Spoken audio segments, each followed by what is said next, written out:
ഇന്ന് കുറച്ച് മാങ്ങ കിട്ടിയിട്ടുണ്ടായിരുന്നേ. അപ്പം ഞാൻ പൊതുവേ മടിച്ചിയായതുകൊണ്ടും ഈ വക കാര്യങ്ങളൊന്നും ഞാൻ ചെയ്ത് നോക്കാറില്ല. പക്ഷേ എൻ്റെ പട്ടാളക്കാരനായ ഭർത്താവ് വന്നിട്ടുണ്ട്. പുള്ളിക്ക് ഇങ്ങനെയൊക്കെ ചെയ്യുന്നത് ഭയങ്കര ഇഷ്ടമാണ്. അപ്പോൾ പുള്ളി അടിച്ചു തന്നാണ് ഞാൻ വീഡിയോ എടുക്കുവാണേ. അങ്ങനെ പുള്ളി മാങ്ങ ജ്യൂസ് ഉണ്ടാക്കി തന്നു. എങ്ങനെയാണെന്ന് വെച്ചാൽ അതിൻ്റെ തൊലി കളഞ്ഞിട്ട് പാലോടെ ചേർത്ത് മിക്സിയിലിട്ടൊന്ന് അടിച്ചെടുക്കുക. ശേഷം കുറച്ച് നേരം ഫ്രിഡ്ജിൽ വെക്കുക. അപ്പോൾ ആ തണുപ്പോടെ കിട്ടുമ്പോൾ അടിപൊളിയാണ്. ഈ ചൂട് കാലത്ത് എല്ലാവർക്കും പരീക്ഷിക്കാവുന്നൊരു കാര്യമാണ്. ഭയങ്കര സിമ്പിളുമാണ്. പുള്ളിയാണല്ലോ ഉണ്ടാക്കി തന്നത്, അപ്പോൾ ആദ്യമേ തന്നെ പുള്ളിക്ക് തന്നെ കൊടുക്കണമല്ലോ.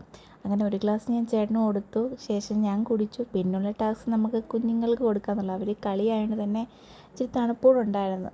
അപ്പോൾ ഞാൻ ഇച്ചിരി കുറച്ച് കഴിഞ്ഞിട്ടാണ് അവർക്ക് കൊടുത്തത്.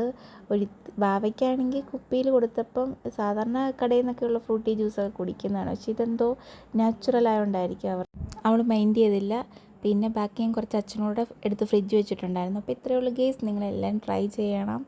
ഈ വേളയിൽ ഞാൻ എൻ്റെ ഭർത്താവിനും പ്രത്യേകം നന്ദി അറിയിക്കുന്നു. അപ്പം അടുത്ത വീഡിയോ ആയിട്ട് കാണാൻ. Tata bye bye, see U.